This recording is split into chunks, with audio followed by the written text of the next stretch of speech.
आपका फिर से स्वागत है मेरे इस YouTube चैनल पर जिसका नाम है इंग्लिश विद सोनू। तो आज के इस वीडियो में हम समझने जा रहे हैं कि इंग्लिश ग्रामर के सिलेबस के बारे में, जो कि आपको यहाँ पे सीधे बोर्ड पे लेके मैं आपको चलता हूँ। ये ग्रामर है और ग्रामर में क्या क्या पढ़ना होता है वो किसी भी बोर्ड के लिए, चाहे वो CBSE हो, ICSE बोर्ड हो या स्टेट बोर्ड हो, Gujarat board, MP board, Rajasthan board, Bihar board, जो भी हो, ऑलमोस्ट यही पढ़ना होता है। तो इसको हम डिटेल्स में कवर करने जा रहे हैं एक एक करके। हालांकि पिछले कुछ वीडियो में आपको यूट्यूब पे कुछ वीडियो अपलोड हो चुका होगा, लेकिन साउंड क्वालिटी की वजह से कुछ प्रॉब्लम आ रहा था, तो अब उसको थोड़ा ठीक कर लिया गया है। आज हम उस पर काम कर रहे हैं, ठीक ना। तो पहले की समझ लेते हैं कि इसको पढ़ना क्या क्या है, उसके हिसाब से हम फिर तैयारी करना स्टार्ट करेंगे, ठीक है ना। तो चलिए हम देखते हैं क्या क्या होता है। ग्रामर में पढ़ेंगे parts of speech, noun, pronoun, adjective, verb, adverb, preposition.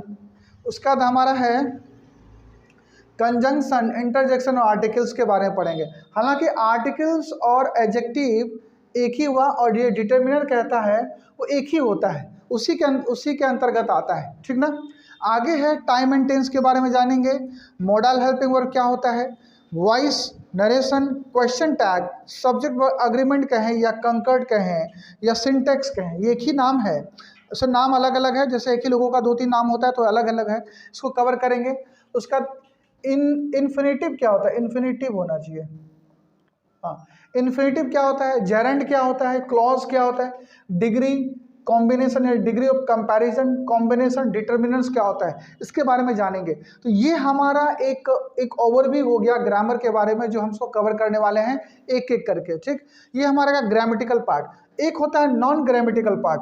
अब आपको ये समझ में नहीं आ रहा होगा है, तो जैसे कि लिख रहा है यहाँ पे synonyms, antonyms, one word substitution, ये तो ग्रामर में ही पूछता है, ग्रामर में पूछता है। लेकिन ये ग्रामर का मतलब क्या हुआ कि आपको लॉजिक देना पड़ेगा, ये ऐसा हुआ तो क्यों हुआ। जैसे कि मॉडल हेल्पिंग वर्ब की बात करें तो यहाँ कैन होगा, शुड क्यों नहीं होगा, माइट क्यों नहीं हुआ, इस तरह से। आर्टिकल्स है तो यहाँ एक एन हुआ, द क्यों नहीं हुआ, ये सब हुआ, लॉजिक है। ये आपको कोई लॉजिक पे काम नहीं करता, ये रटना पड़ता है आपको, ठीक है।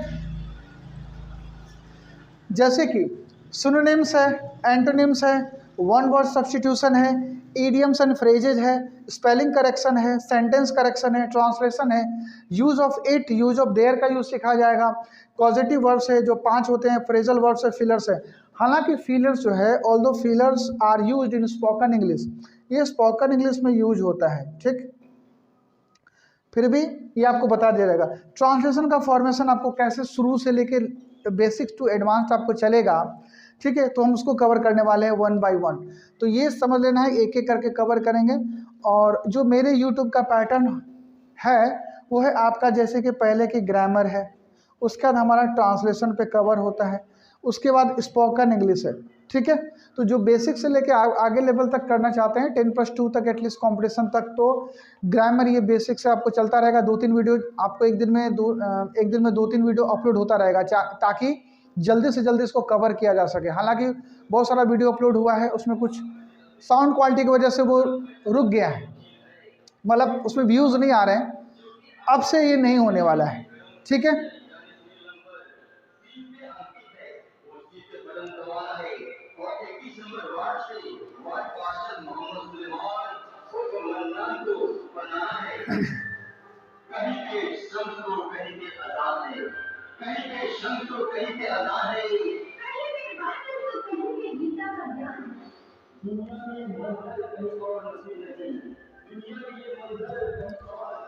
ठीक है, तो ये ग्रामर हो गया, उसका ट्रांसलेशन हो गया, उसका स्पोकन का टिप्स आपको मिलता रहेगा, ठीक है, कैसे बात करते हैं। हालांकि और भी वीडियोस हैं, उस पर आप आके देख सकते हैं, ठीक है, मेरे YouTube चैनल पे। ये कैसे अंग्रेजी सीखना चाहिए, कैसे नहीं, उस पर और भी वीडियो बनता रहेगा।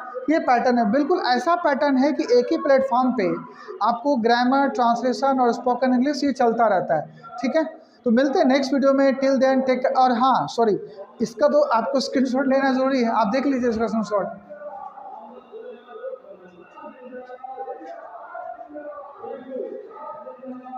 आई होप कि ये समझ में आ गया होगा। आप प्रैक्टिस करते रहिए, ठीक है। चैनल को ज़रूर सब्सक्राइब कीजिए और आप लाइक कीजिए, शेयर कीजिए, कमेंट कीजिए। थैंक यू सो मच, मिलते हैं नेक्स्ट वीडियो में।